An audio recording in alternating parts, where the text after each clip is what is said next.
인사하겠습니다. 사랑하고 축복합니다. 축복합니다.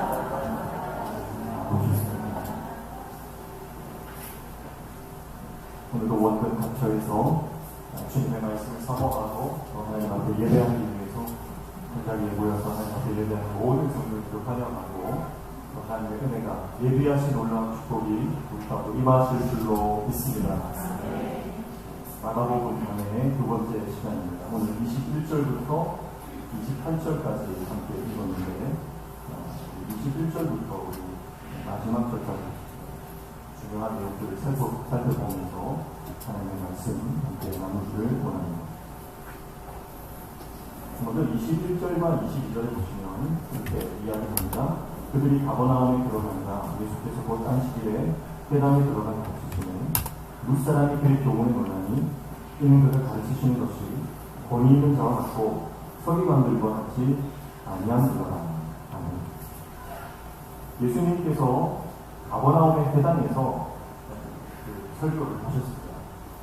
가르치시고 교훈을 하셨죠. 그런데 이 가르침을 듣는 많은 사람들이 예수님의 교훈에 놀라게 됩니다.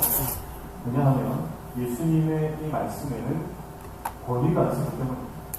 권세가 있었기 때문입니다. 그래서 이 말씀의 권위라고 하는 것은 듣는 사람들이 느끼게 되어 있습니다. 어떤 사람이 말을 할 때 그 말에 권위가 있는 사람이 있고요. 아무리 많은 말을 해도 권위가 없는 사람이 있습니다. 예수님의 말씀에는 권위가 있고 권세가 있어요. 그래서 이 예수님의 말씀을 듣는 사람마다 마음에 감동이 오고 마음에 찔림이 오고 마음의 변화가 일어나는 겁니다. 뭔가 그 신령 가운데에 예수님의 말씀이 들어오면서부터 뭔가 새로운 역사가 그 안에 일어나게 되는 거죠. 그것이 바로 말씀의 능력입니다. 그래서 우리 인생 가운데도 말을 많이 하는 사람이 있고 한마디 말을 해도 그 말이 사람을 바꾸고 영향력을 미치는 사람이 있는 것입니다. 오늘 저와 여러분의 인생이 말에 권위가 있는 그런 삶을 살아가는 축복합니다. 예수님의 말씀은 이런 권세가 있다는 거죠. 능력이 있다는 것이죠. 그래서 이 회당에서 가르침을 받는 많은 사람들이 예수님의 이 가르침을 듣고 그 마음에 충격을 받습니다. 그래서 22절에 보니까 그의 교훈에 놀랐다 이렇게 이야기하고 있는 것입니다. 그래서 서기관들도 많은 설교를 하죠. 많은 이야기들을 하죠. 그래서 구약에 있는 그 많은 하나님의 말씀들을 그렇게 빠삭하게 알고 있습니다. 그래서 구약 성경을 인용하면서 그들은 하나님의 말씀을 증거하는 겁니다. 그런데 그 안에는 또 어떤 능력도 없고 감동도 없어요. 그래서 성경은 뭐라고 하냐면 예수님의 이 말씀은 서기관들의 것과 다르다라고 합니다. 서기관들의 것과 같지 않고 누구와 같다고요? 권위 있는 자와. 그래서 그 안에 놀라운 권세와 능력이 예수님의 말씀 안에 들어있다라고 하는 것입니다. 그런데 우리가 복음서를 가만히 읽어보면 예수님의 이 말씀이 정말 권위가 있고 권세가 있는 그 이유는 뭐냐면 바로 예수님은 말씀하신 대로 사시는 분이시기 때문에 그렇습니다. 우리 주님은 말씀하시고 그 말씀대로 사시는 분이에요. 예수님은 한번 뱉은 말을 이루시기 위해서 어디까지 나아가시냐면 죽음의 자리까지 나아가시는 겁니다. 우리는 말을 너무 쉽게 뱉습니다. 그리고 그 말하는 것을 쉽게 잊어버리는 경향이 있습니다. 그러나 하나님께서는요, 우리를 위해서 약속하신 하나님의 말씀 그 1.1획도 땅에 떨어지지 아니하시고 다 이루시는 분인 줄로 믿습니다. 그래서 구약 성경에 보면은 이 말씀이라고 하는 단어는요, 다바르라고 합니다. 근데 이 두 가지가 있어요. 그냥 말한다라고 할 때는 아마르라고 하는 단어를 쓰는데 다바르라고 하는 단어를 쓸 때는요, 이 말씀이 반드시 성취되어지는 것을 전제하고 쓸 때 이 다바르라고 하는 단어를 쓰는 거예요. 근데 단순히 그냥 말한다라고 할 때는 아마르라고 하지만 이 말씀이 반드시 성취될 것이다라고 하는 그 전제를 깔고 하나님께서 말씀하실 때에는 이 다바르라고 하는 말을 쓰는 겁니다. 여러분, 하나님께서 우리 인생 가운데 말씀으로 역사하시는 분인 줄로 믿습니다. 그래서 기독교는 말씀의 종교입니다. 기독교를 종교라고 사실 표현하면 별로 좋지는 않지만 어쨌든 종교라고 표현했을 때 한마디로 요약하자면 말씀의 종교가 바로 기독교입니다.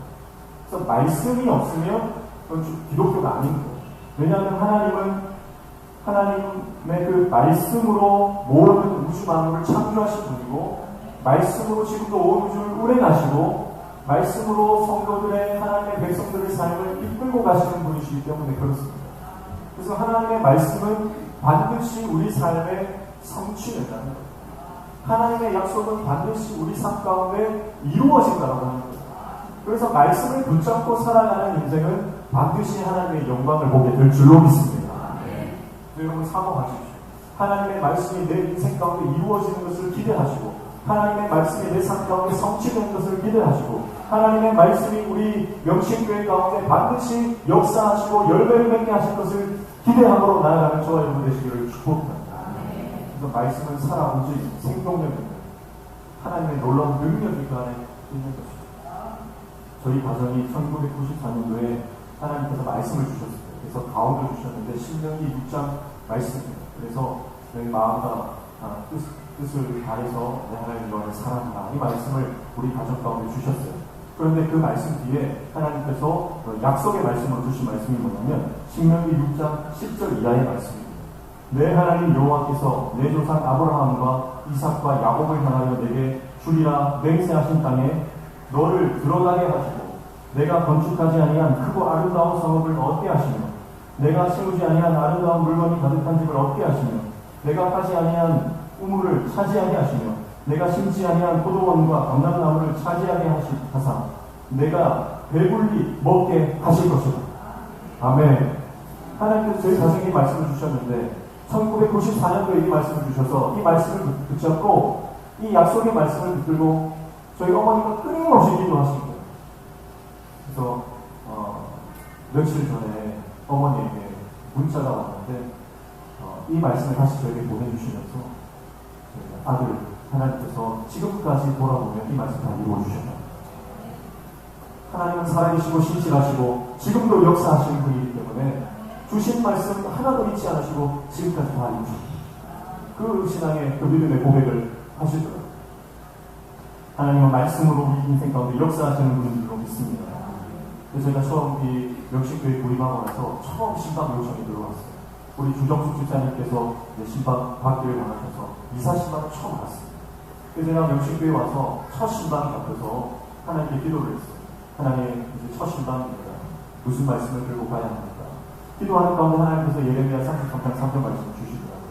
너는 내게 부르짖으라 내가 내게 응답하겠고 내가 알지 못하는 은밀한 일을 내게 보이리라 이 말씀을 주시더라고요. 그 말씀을 붙잡고 기도하고 그 말씀을 신방 가운데 선포했습니다. 그런데 이 말씀을 함께 읽자고 예레미야 33장 3절 말씀을 말하는 순간에 우리 주정수 집사님이 깜짝 놀라시는 거예요. 막 소스라치게 놀라시면서 뒤를 한번 보라는 거예요. 그래서 뒤를 보니까 그 테이블 위에 예레미야 33장 3절 말씀이 새겨졌습니다. 그래가지고 그 예배를 드리는데 제 마음에 어떤 마음이 되냐면 하나님께서 나를 여기에 보내셨구나. 이 예레미야 33장 말씀으로 나를 여기 보내신 것을 확증해 주시는구나. 그런 마음이 드는 거예요. 그리고 우리 주정수 집사님은 예전에 받았던 그 말씀을 항상 모셔놓고 그 말씀 바라보며 살았는데 그 말씀을 들고 첫 가정 이사 예배를 드리니까 얼마나 마음에 감격이 되고 얼마나 마음에 감동이 되는데 눈물을 펑펑 흘리시고 옆에 같이 예배하는 구역장에서 우리 김정순 권사님도 그 눈물이 비가 오듯이 쏟아지면서 펑펑 울고 또 옆에 있는 제 아내도 막 울기 시작하는데 세 여자가 없는데 제가 어떻게 할지를 모르겠더라고요. 그래서 처음 예배를 드리는데 눈물을 쏟으면서 얼마나 감격적인 첫 예배를 드렸는지 그게 하나님 나라 아닙니까? 그리고 하나님의 나라는 하나님의 말씀이 실현되는 것이고 하나님의 말씀을 붙들고 살아가는 하나님의 백성들이 모인 곳이 바로 하나님의 나라가 되는 줄로 믿습니다. 네. 여러분 우리가 가진 것이 없고 지금 처지와 형편이 많이 부족하다 하더라도 우리가 하나님 말씀 붙잡을 수 있으면 그것이 인생의 가장 큰 복인 줄로 믿어요. 하나님 말씀이 있으니까 부족한 것이 없는 것입니다. 하나님 말씀을 우리가 소유하고 있으니까 여러분 더 이상 세상에 부러울 것이 없는 거예요. 여러분 세상에 있는 것들, 세상에 좋은 것들, 세상의 부귀 영화, 땅에 있는 것들을 쫓아 살아가는 인생이 아니라 하나님 주시는 그 말씀을 붙잡고 말씀이 약속하신 것이 우리 인생 가운데 반드시 역사하실 줄로 믿고 나아가는 저와 여러분의 인생 되시기를 축복합니다. 그래서 예수님의 말씀에는 권위가 있고 권세가 있다는 거죠. 하나님의 말씀이 우리 삶 가운데 이만하기만 하면 그 능력의 말씀이 우리를 끌고 가시는 줄로 믿어요. 사망의 음침한 골짜기로 다닐지라도 주님과 함께하는 주님의 말씀이 우리를 붙잡아 주시면 그리고 우리는 언제든지 부족함 없는 인생, 우리 영혼이 늘 만족하는 인생이 될 줄로 믿습니다. 그래서 예수님께서 이 말씀을 가지고 오셔서 이 땅에 하나님 나라를 펼치시기 시작합니다. 그래서 예수님의 말씀과 또 그의 삶을 통해서, 인격과 삶을 통해서 하나님의 나라가 강력하게 전파되기 시작하는 것입니다. 그러면서 실제적인 놀라운 역사들이 나타나게 되는데요. 그것이 바로 악한 영들이 쫓겨나가는 역사입니다. 23절부터 28절 말씀에 보면 이 귀신을 쫓아내시는 예수님의 권세가 등장하고 있습니다. 23절 보시면 마침 그들의 회당에 더러운 귀신 들린 사람이 있어 소리 질러 이르되, 여러분 이 말씀이 굉장히 무서운 말씀이에요. 귀신 들린 사람이 어디 있었다고요? 회당에 있었다고요. 지금으로 따지면 악한 영의 세력이 교회 안에 있었다 이 말입니다. 어둠의 세력이 교회 안에 존재하고 있었다 이 말이죠. 여러분 교회 안에도 귀신이 역사할 수 있습니다. 성령이 우리 안에 충만하지 않으면 교회 안에도 마귀가 역사할 수 있고, 교회 안에도 마귀가 역사함으로 상처받고 실망하고 좌절하는 역사들이 일어날 수 있다고 하는 거예요. 그러므로 여러분 우리 교회 안에 하나님의 말씀의 권세가 충만하게 역사할 때, 하나님의 성령이 우리 안에 충만할 때 모든 어둠의 영들이 떠나는 역사가 일어나게 될 줄로 믿습니다. 그래서 회당 안에 있는 이 귀신 들린 사람, 이 세상의 영에 묶여있는 이 사람의 문제를 예수님께서 해결해 주시는 겁니다. 24절 보십시오. 나사렛 예수여, 우리가 당신과 무슨 상관이 있나이까? 우리를 멸하러 왔나이까? 나는 당신이 누구인 줄 아노니 하나님의 거룩한 자니이다. 이 귀신 들린 사람이, 그러니까 그 안에 있는 악한 귀신이 예수님을 아무도 못 알아볼 때 먼저 알아봅니다. 예수님을 알아보고 뭐라고 합니까? 예수님을 찬양하고 높입니다. 귀신 들린 사람을 통해서 예수님이 하나님의 아들이심이 그 정체가 발설되고 있습니다. 그리고 이 귀신은 예수님께서 자신을 멸할 수 있는 그 권세와 능력을 가지신 분이라는 것을 잘 알고 있는 것이죠. 그런데 이 귀신 들린 사람이라고 하는 이 원어를 보면요, 이렇게 해석할 수 있어요. 더러운 영과 더불어 함께하는 사람, 이렇게 더 정확하게 해석할 수 있습니다. 그러니까 단순히 귀신 들린 사람 이렇게 하면 우리와는 별로 상관없는 것처럼 느껴집니다. 나는 멀쩡하니까요. 그런데 원어적으로 더 자세히 들여다보니까 더러운 영과 함께하는 사람이다라고 합니다. 그러니까 여러분 우리가 하나님을 믿는다고 하면서도 교회 안에서 찬양도 합니다. 봉사도 합니다. 여러 가지 섬기고 있지만 지금 이 귀신도 예수님을 찬양하고 있지 않습니까? 교회 안에서 우리도 예수님을 섬기고 하나님을 섬기고 교회를 섬기고 하나님을 찬양하고 여러 가지 봉사를 할 수도 있어요. 그런데 내가 하나님과 늘 함께하는 인생이 아니라 세상의 영을 같이 끌어안고 사는 삶이라면 우리도 동일하게 이 복음에 등장하는 귀신 들린 사람과 다르지 않다라는 것입니다. 우리가 교회에 나와서 하나님을 예배하지만 예배하는 이 현장 가운데서도 세상의 가치관, 세상의 물질적인 세계관, 돈의 노예가 되어 있거나 물질과 명예의 노예가 되어 있는 사람이 있을 수 있다는 것이죠. 그렇다면 우리는 교회 안에서 예배를 드리지만 귀신 들린 사람과 같은 형편과 처지에 놓여 있을 수 있다라고 하는 것입니다. 그래서 이 말씀이 굉장히 우리에게 무서운 말씀입니다. 그러면서 23절에 귀신 들린 사람이 뭐라고 얘기하냐면 우리가 당신과 무슨 상관이 있나이까?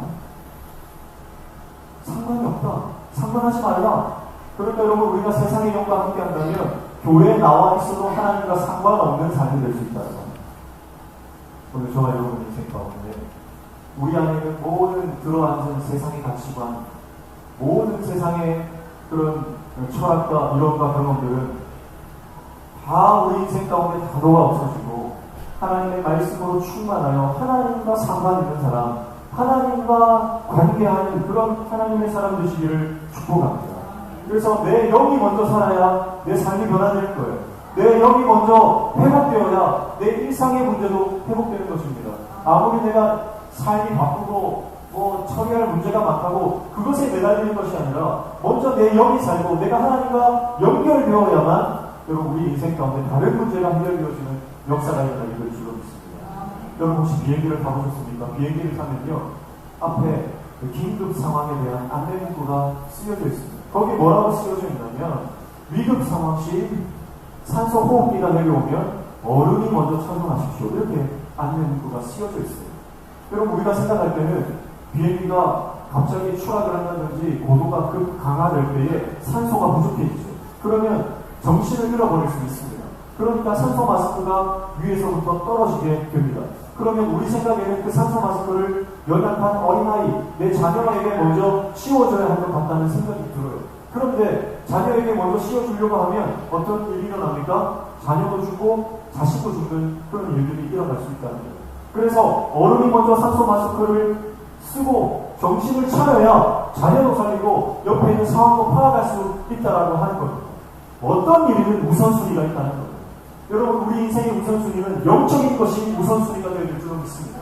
내 영이 살아야 되는 거예요. 내 영이 죽어가고 있는데 아무리 돈을 많이 벌어도, 아무리 내가 건강을 찾아도, 내가 아무리 많은 것들을 이 땅의 것을 누린다 해도 아무 소용이 없는 것입니다. 내 영이 먼저 살고 내 영혼이 소생되어야, 말씀으로 충만하고 성령의 사람이 되어야만 여러분 다른 문제도 풀리기 시작합니다. 주님 앞에 나아가 영적인 문제를 정확하게 진단받아요.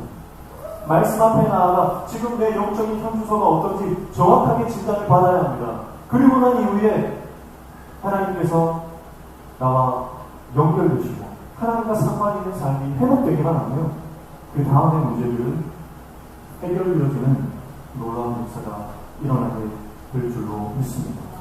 그래서 그 다음에 등장하는 이야기가 바로 베드로의 장로를 고쳐주시는 내용인 겁니다. 30절에 보면 시몬의 장모가 열병으로 누워있는지라 사람들이 곧 그 여자에 대하여 예수께 여짜옵니다. 그렇게 말씀하시죠. 그리고 31절에 보면 나아가사 그 손을 잡아 일으키시니 열병이 떠나고 여자가 그들에게 수종되니라. 이렇게 이야기하고 있습니다. 그러니까 예수님께서 귀신을 쫓아내시고 나서 세상에서 나오셨어요. 나오셨는데 그 다음 하신 그 기적의 역사가 뭐냐면 베드로 장로의 열병을 고쳐주신 사건입니다. 이것은 예수님께서 베드로 장로의 열병을 치유하시는 것은 단순한 기적의 역사가 아니라 하나님 나라가 일어난 것이다라고 하는 것을 보여주시는 거예요. 그래서 악한 영을 쫓아내시고 난 직후에 육신적인 질병을 고쳐주셨다는 것은 바로 하나님 나라의 통치가 우리 삶의 실제적인 영역까지 확장되어서 우리가 직면하고 있는 문제들도 하나님 안에서는 해결되어진다라고 하는 것을 보여주시는 것인 줄로 믿습니다.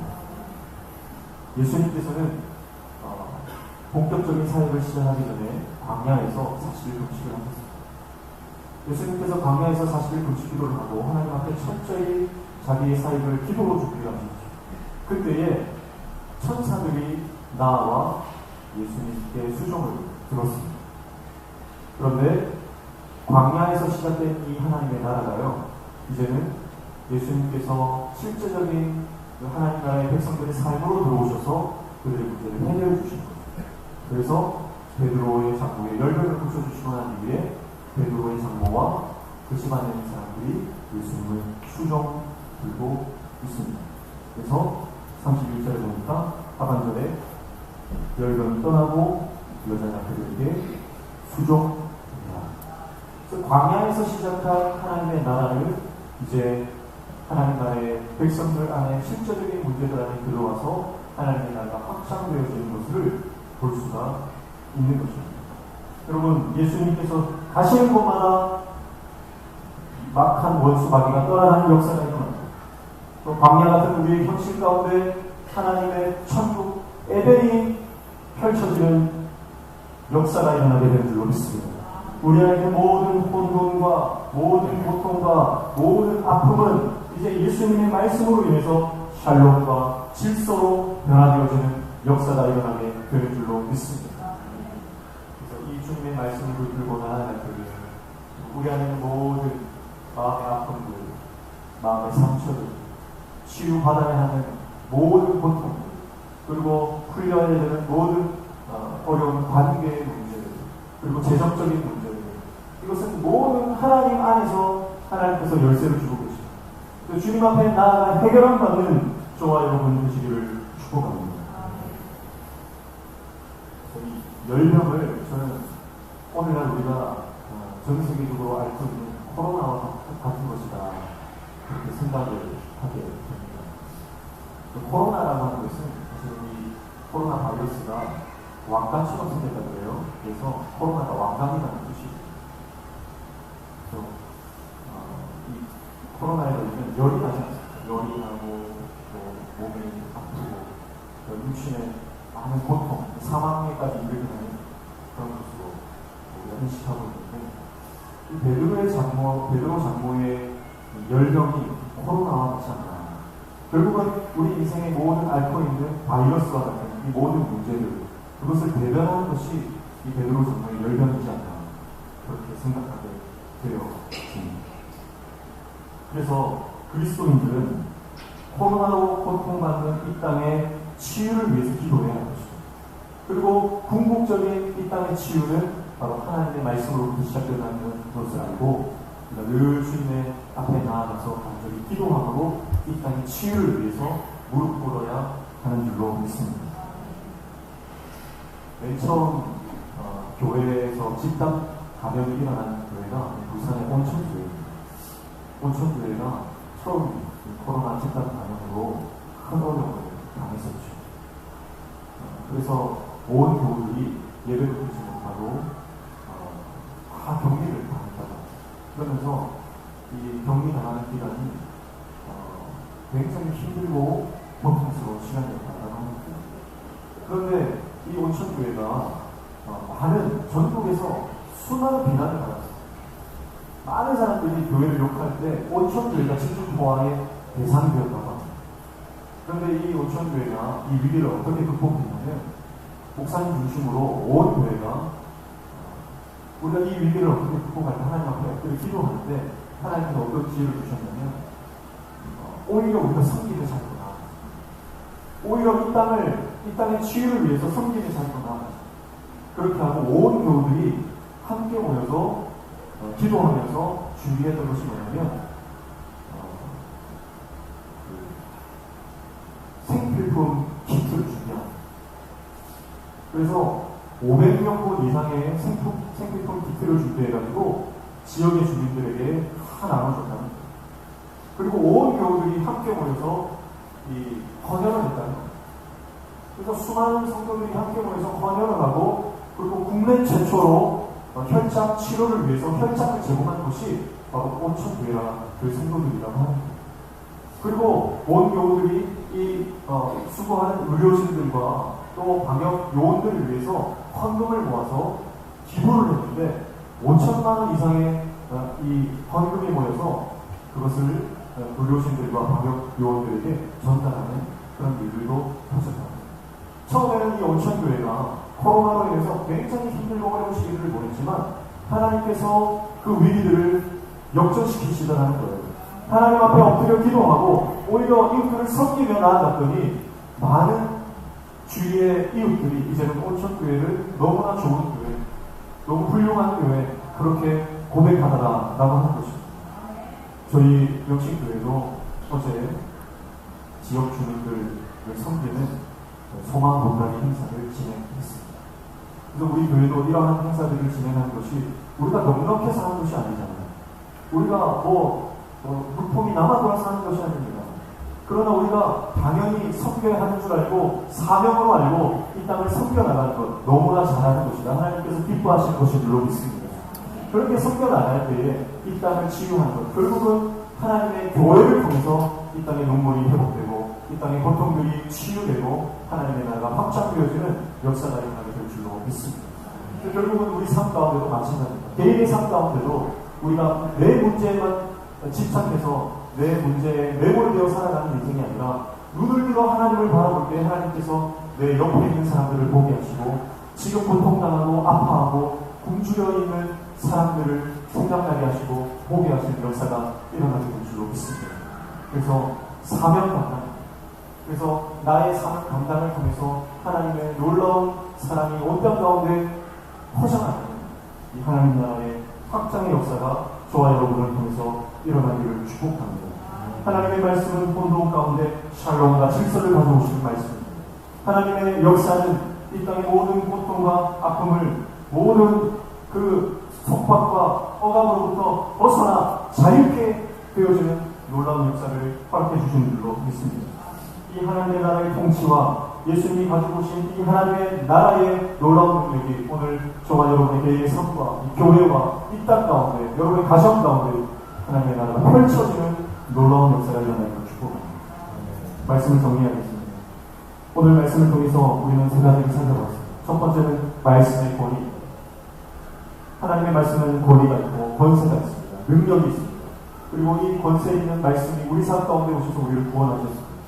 하나님의 백성이 이 하나님의 말씀을 소유한 백성으로 하나님께 살기를 원하십니다. 그래서 말만 하는 인생이 아니라 예수님처럼 말씀하신 대로 살아가는 인격이 뒷받침되어지는, 그래서 그것이 참된 권위가 되고 권세가 되는 삶을 살기를 주님 우리 가운데 원하시는 줄로 믿습니다. 그리고 하나님의 예수님께서 가지고 오신 하나님의 나라의 말씀의 권세는 악한 모든 영들을 쫓아내는 권세가 있습니다. 그래서 우리 안에 있는 모든 어둠의 영들을 몰아내고 영이 먼저 살아나는 역사가 있기를 축복합니다. 세 번째는 우리 삶의 실질적인 모든 문제들 열벽이 떠나가는 역사가 하나님 나라에서 일어난다는 것입니다. 오늘 하나님 나라의 말씀의 능력을 가지고 우리 삶 가운데 모든 문제들이 하나님 앞에서 해결하는 놀라운 역사의 주인공 되시기를 주님의 이름으로 축원합니다. 하나님 아버지, 우리 삶 가운데 모든 연약함들, 모든 고통들, 하나님 말씀하시면 우리 삶이 역전되는 줄로 믿습니다. 약속하신 말씀, 하나님 나라의 복음의 그 놀라운 능력을 신뢰하며 나아가는 하나님 백성들에게 도와주셔서 날마다 우리의 영이 주님 말씀 안에서 소성되어지고 회복되어지고 우리 가정과 우리 교회와 민족이 하나님 말씀으로 인해서 살아나는 회복되는 놀라운 역사가 일어나게 도와 주시옵소서. 예수님 이름으로 기도하옵나이다.